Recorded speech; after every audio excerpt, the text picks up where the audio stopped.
Archons. This whole chapter of the Chronicle it's reading like fiction. So, Kairos has ordered all the Archons to fight it out until only the strongest remain. I think we can now safely say that the Scarlet's Chorus philosophy has been vindicated. A rumbling mutter stirs from under Barrick's helmet, devoid of any cogent words.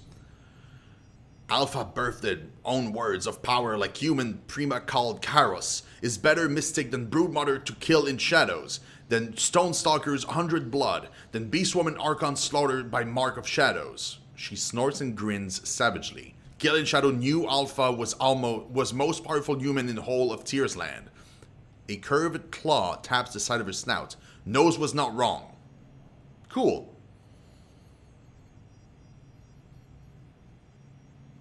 I have played a little bit of Pillars, like, I want to say, almost the totality of the first act of Pillars, way back when.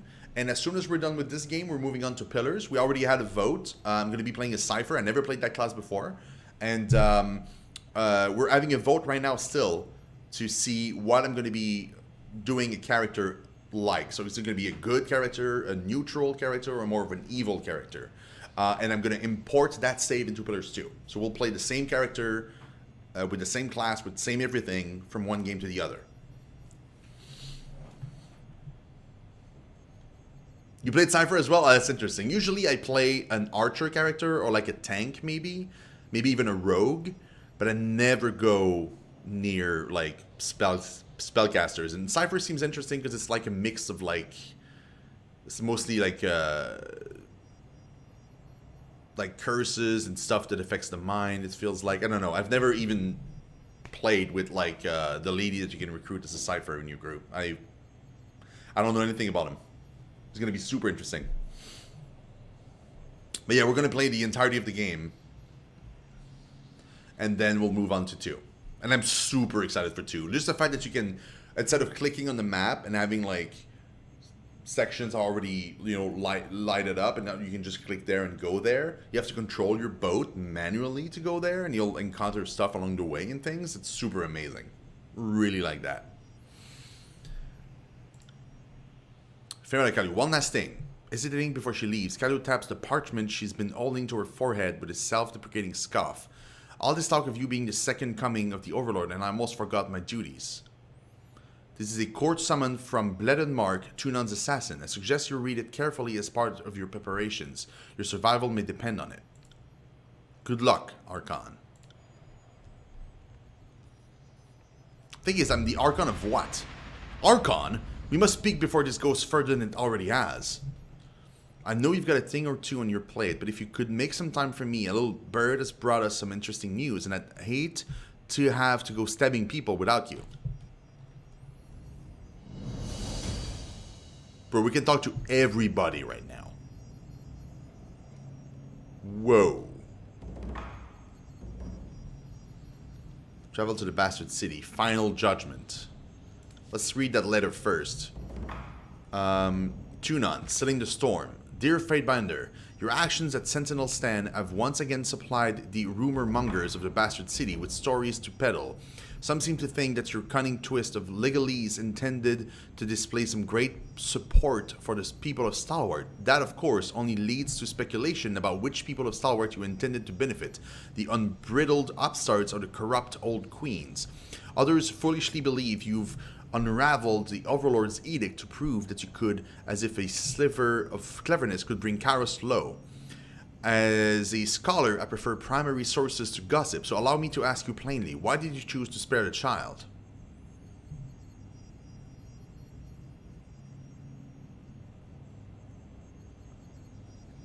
It was purely political. Oh, no, go back. I thought it was Tuna. No, it's Fatebinder Regalis. It was the right thing to do. When faced with the choice to save a child or consenting it to death, I chose to save it. That does not seem so strange a thing to me. Either decisions would have fulfilled the Overlord's will. The last ruling house of Stalwart met its end in the Blade Grave. You need read nothing more into it than that. I will only ask once. Kid, I have to say you never did play by the rules, but now we've ceased even pretending to serve the Overlord. You've ceased even pretending to serve the Overlord, to which the Adjudicator is not amused. Unfortunately, the chaos you have wrought in casting an unsanctioned edict hinders our campaign in the Tears and weakens belief in the Overlord. You will at once come to our court largely to offer penance for threatening Kawas's rule of the Tears. But do not fear, Tunon will preside without bias and order me to execute a sentence that is fair in the eye of the law, and only if you are found guilty at the trial. But I can promise you this, if you want to live, it would be unwise to ignore his summons. If and when you first wish to speak with the other Archons to beg mercy, we will not prevent you, but we will encourage you to refrain. At our behest, the voices of Nerat and Graven Ash are also weighing the consequence of your bald-faced rebellion. Hold the missive over candlelight. Kid, I have to say you never cease to amuse. Unfortunately, you have become too large of a threat. Tunon will order me to execute you at the trial. If you want to live, ignore his summon and first speak with me at Ashweld. Mark. Yeah. Accept his advice. Cool. Awesome. Okay, let's talk to Siren. Fatebinder, it is good to see you. By this point, I've usually been passed off to someone else for more training. What do you need?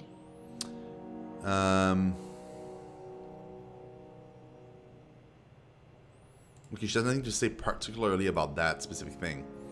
Hey, Binder, let me get something off my chest. First nods to grab your attention. I burn inside. When I dance, it's like I'm trying to let out the fire, to quench it in blood. Instead, I just end up stoking the flames. Shit, did any of that make sense to you? She smooths down her feathers and sighs. I think I follow.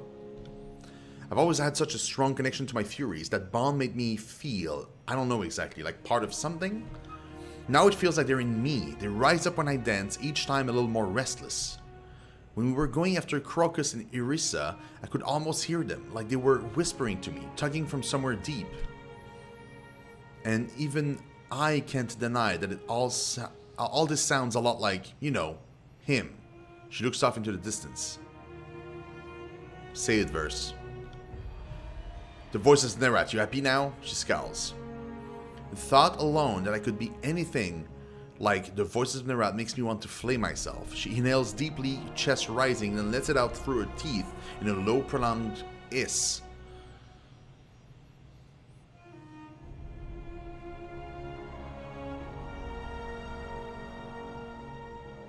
If you don't want to turn into him, don't be like him.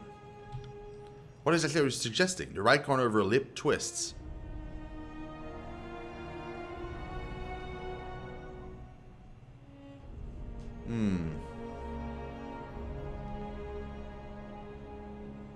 Leave the Scarlet Course. Leave the only place I've ever felt at home? The group that gave me a purpose and taught me to dance? I think not, she smirks. Now, I might be convinced to slit a certain fiery green throat and claim the chorus for my own. One more thing. Could I call it a day, Fatebinder? Before I call it a day. Okay, what is it? After we spoke to Essa, I slipped a scout some rings to keep an eye on the place and send word if anything out of the ordinary happened. She cracks her knuckles beneath her calloused palms. Apparently, there have been some strangers lurking about. I'd like to head back to River's Break and see if we can't grab one. Maybe dig a little knowledge out of him. But not, you know, in a directly out of the head kind of way. She frowns sheepishly. I'll make it a priority. Thanks. Who knows? Maybe we'll dig up something we can use against the Archons. Let's get moving. The war's not over yet. It's not. Definitely is not. Fatebinder wants Beast Woman?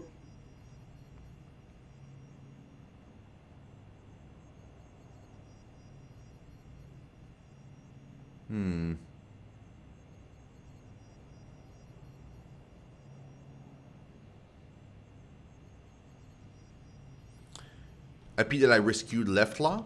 Yep. Fatebinder is good alpha to kills in shadow. Listens to Beast Women's demands like all males should. Must like Beast Woman to fight for former pack whelp. She chuffs and shakes her head. She pants and scratches the back of her mane, hunching forward closer to you, her breath puffing hot against your neck. Her dark pink tongue lolls, dripping drool on your shoulder as she grins. Beast woman too likes Fatebinder. Okay, that's super creepy. That is super creepy. Let's just not talk to her anymore. That is way too weird. Thoughts on Lentry. Finishing the last pen stroke of a note running about his left arm, Lentry looks up at you with a nod. Not to steal your glorious day in the sun, but I must say, now all my notes on you are suddenly worth 10 times their weight in iron. My journals will melt the linens off the ladies, I tell you. No, they won't. What's that you say? Buxom, nubile lasses with an interest in old men who know history. You need a definitive Tractatus on the trials and tribulations of the Archon of the Tears? Ha! Well, you're in luck. I think one can safely conclude that you have the Overlord's attention, and that of the Tears. Soon, all of Taratas. You realize, I trust, I hope, that nobody other than Kairos has ever cast an edict until you.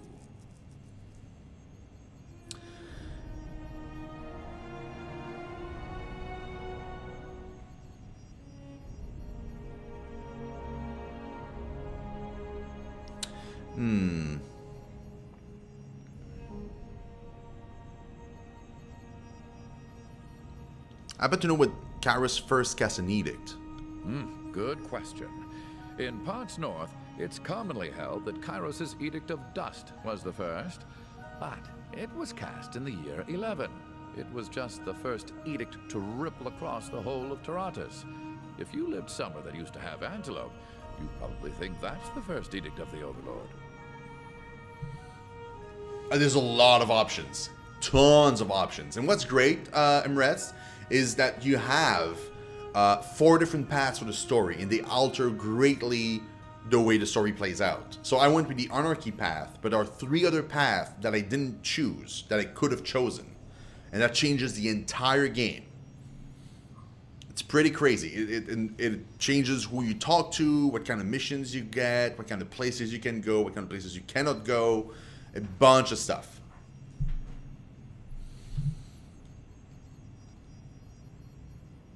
But here, the answer is given to us by the Overlord's own sense of posterity. Year 0 of Kairos' calendar is said to correspond to the day Kairos went from warlord to wearer of many crowns. A victory won when the first Edict of Storms shocked both the Cloud Barons and the realm of Medrev to capitulate. Okay.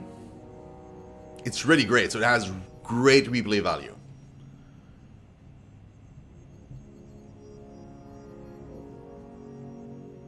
I'm sure right now, Tunon is hating himself for not executing me years ago.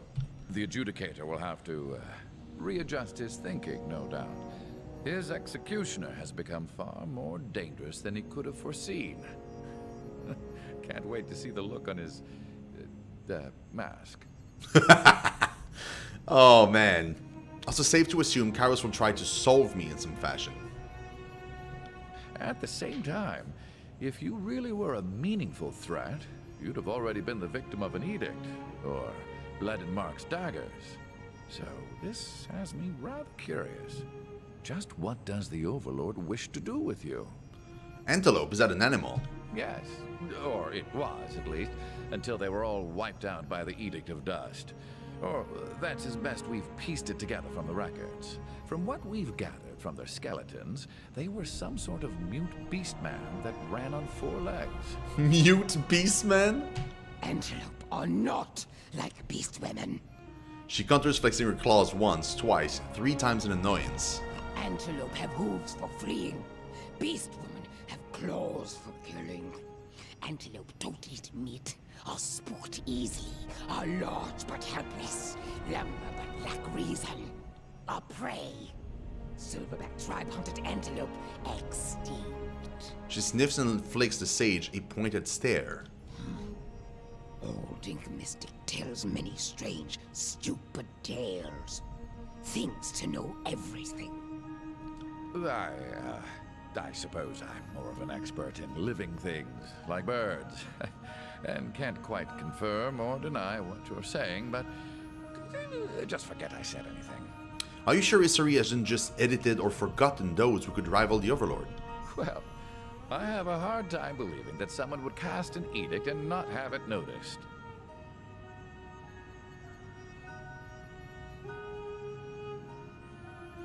Yes, but maybe a rival casts an edict. Kairos kills a rival, takes credit for the events. Well, as of now, I've seen with my own eyes that the Overlord is not unique in this regard. And I suppose you're all the evidence I need to throw suspicion on the record. Now, if you are right, that implies the Overlord has no qualms silencing and murdering those who pose a threat. In your case, at least my written record of you might survive. See? I'm being optimistic. I'll find out soon enough. We should get going. Indeed. Once again, I find myself wishing the days and nights would slow down just a hair. Never enough hours to journal these dense days. Let us be on our way. Cool. Let's go with, let's talk with Heb. Hail, mighty Archon. Heb salutes you with a nod, pounding her staff to the ground as she stands in attention. Your newfound power runs in the face of what I thought I knew. All my life, I've been told Kairos alone can issue an edict. And yet, here you are, proclaiming mastery of the lands just like the Overlord.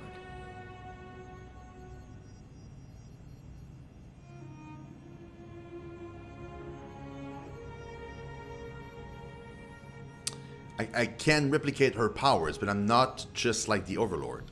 You mean his powers. I mean her. You say that now. Let's see if you still feel this way when the reality sinks in, and your mastery of this newfound power solidifies. The world now bows to your mere utterance. Each day you will grow stronger, while the world becomes weaker in comparison. Yep, I'm working for Square Enix. Put another way, if I could do what you do, the world would be at the mercy of my depravity. Cursing the name of Ebb, Archon of Fecund Fluids. Let's hope your moral sextant isn't as crooked as my own. So I'm working on the title right now at Square Enix, but I can't say what it is, unfortunately, because it's unannounced yet. I'll be able to tell more as soon as it's announced. Your newfound power runs in the face of what I thought I knew. All my life, I've been told Kairos alone can issue an edict. And it's fortunate then And that yet, you are sworn to me. Here you are. Yes, fortunate indeed. I will endeavor to be worthy of the honor. Your newfound power runs Perhaps in there the are face others of what beside I me in thought the I knew. Overlord. I should certainly hope not. Taratus isn't large enough for Kairos, and it's certainly going to get very interesting if the two of you start waving your edicts to and fro. I would have felt if someone else were proclaiming edicts. I knew when this one activated the spire. From what I know of Kairos, the Fatebinder is definitely a wrinkle in some carefully laid plans. If anyone has cast an edict other than Kairos in the last 431 years, I'm certain we would know. There would have been witnesses and evidence that outran Kairos' march west. The sages would have heard of it. Your newfound power runs... Okay, enough about me for a What moment. is it you need? Let's enjoy our travel.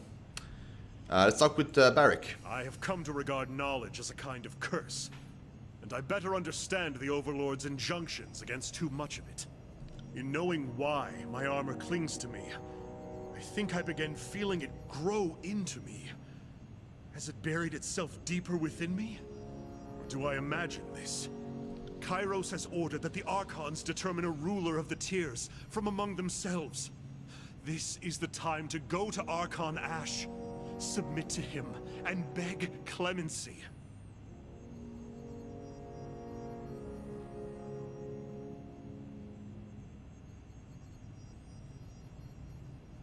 How many disfavored have we killed together? Is that not a capital offense in your legion?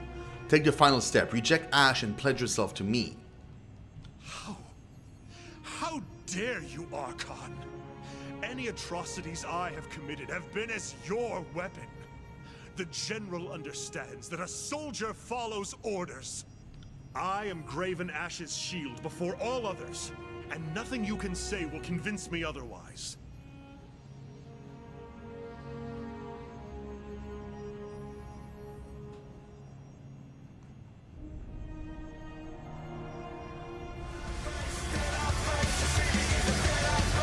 Kayla TV, thank you so much for that host. We appreciate it, man.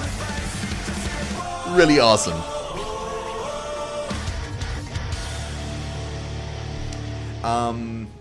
Ash's otherwise admirable devotion to his troops has curdled into obsession. Barrick. To protect his people, he would burn every peasant in town in the tears and salt the remains. You intend to convince me that it is a weakness that General Ash loves his legionnaires? Of course not. Only that in his devotion he misses some of the paths available to him. Do you want to slay every man, woman, and child of the tears, Barrick? No, I would not. And yes, the General displays moments of overzealousness. What would you have me do, Archon?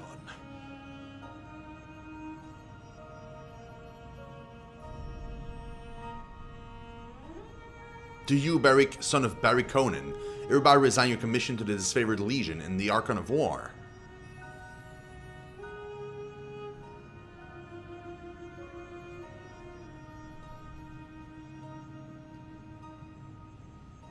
I do. He hesitates a moment before saying it. Do you furthermore swear to me your fealty? Do you swear to serve me as Archon in all things and protect me with your life? I swear it. Then I do accept your oath and extend you my protection. Rise, my warrior. Barrick rises to his feet and cranes his helmet head in either direction. Nothing. Nothing has changed, Fatebinder. You convinced me to renounce the Archon. For nothing. I have committed treason. Oh, it wasn't for nothing. Quite the contrary. I'll pleasure myself to this moment for years to come. I'll pleasure myself for this.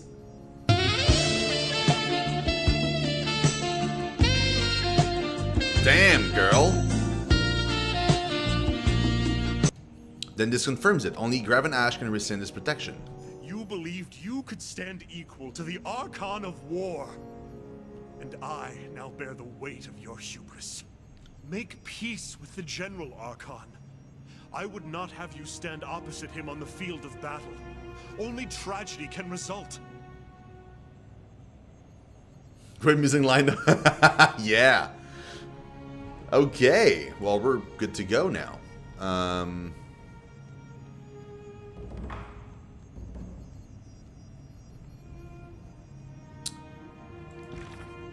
What? So we have a few quests here. This one we can't do yet.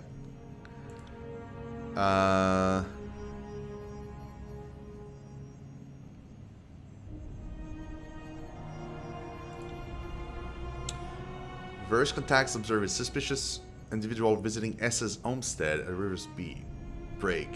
We need to go there.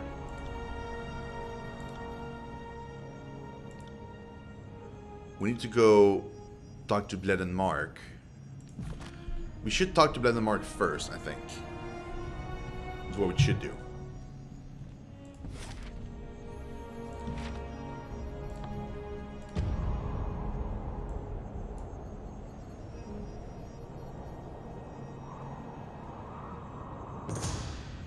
Your journey is interrupted by a messenger from the mountain spire, a short young man with a lank flop of dark hair and a surprisingly full beard. The messenger bears bloodshot eyes and a nervous disposition.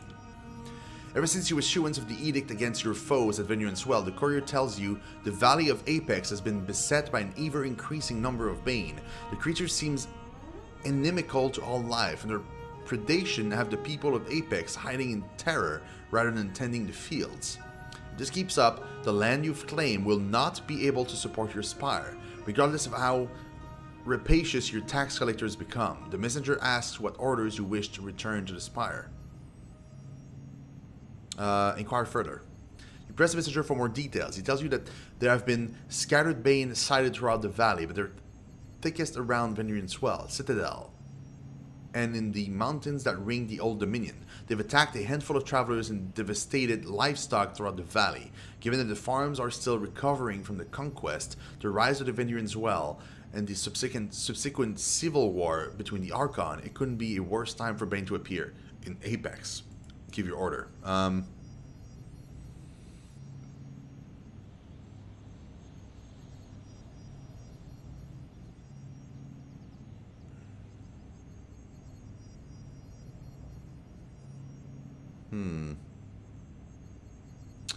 Request aid from your allies. You've prepared a missive of your own, but which allies will you reach out to for aid against the Bane? The Court of Fatebinders. You address your missive to New Novel, Fatebinder of War in the Bastard City, and request his aid in the Valley of Apex. You know that normally you wouldn't tax the Adjudicator's agent with such a menial task, but you thought he might enjoy the opportunity to set his mettle against the Bane. You suggest that Ruggles, too, may be interested in their study and could certainly add to the surety of a victory over the arcane horrors. The messenger takes your missive and leaves to find a bird to tune on court.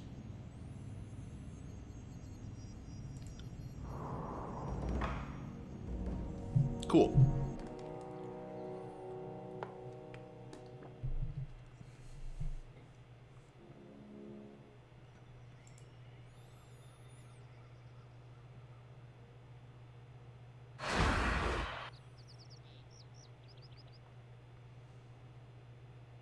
The dark silhouette before you coalesces into the form of Bled and Mark, daggers held in either end. The Archon of Shadows steps forward towards you with a confident stride. Fatebinder. No. Archon. Welcome back to Ashweald. You've been busy. His eyes brighten with interest. You cast an edict and became an Archon of something different indeed. You're not some wild talent breathing fire, pissing mercury, or transforming into an animal. You're tapping into the Overlord's vein of magic. Not many can walk as we do in the darkness. Not many can keep their sanity in a state of eternal night. Okay. Because you've proven you can, I'll give you this. The written testimony of a sage in witness at the Edict of Nightfall's proclamation several centuries ago. Figure out how to cast it, and in that region, we'll be unstoppable.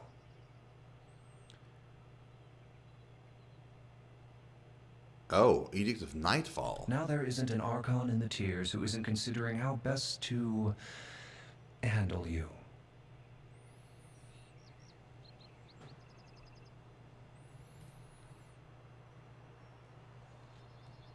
And what about you? Are you also wondering how to handle me?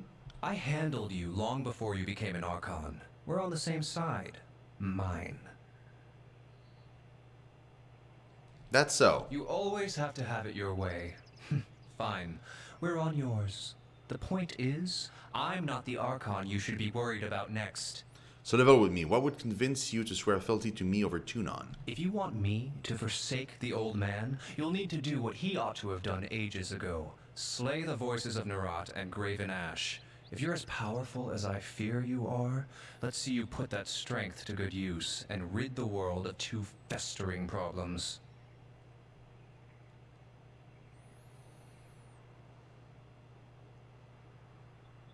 I wouldn't expect you to make such a decision lightly. I'll return when the work is done.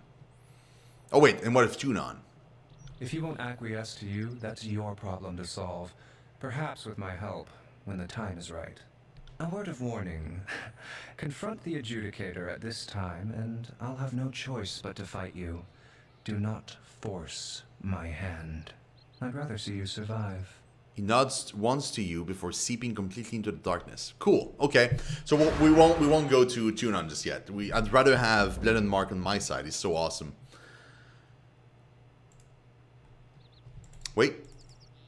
Barrick wants to talk again? I can scarcely believe it. You proclaimed an edict. You wielded the power of the Overlord for a moment. Perhaps. But it was enough to turn the tide of battle in our favor. That simply doesn't happen. The Overlord's magic is as unknowable as anything on Tyranny and as mysterious and, well, I was about to say it, as unapproachable as the Spires, but you have cleanly dispelled that notion.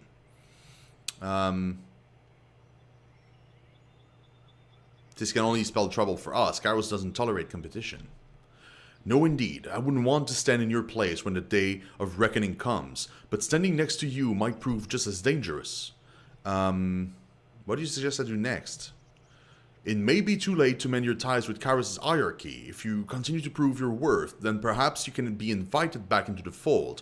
I suppose that Kairos needs some time for introspection, as do we all. I have questions for you. What can I do for you? No, we're good.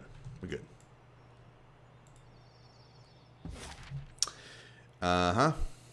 So I can go to Graven Ash directly, which I'm not going to do.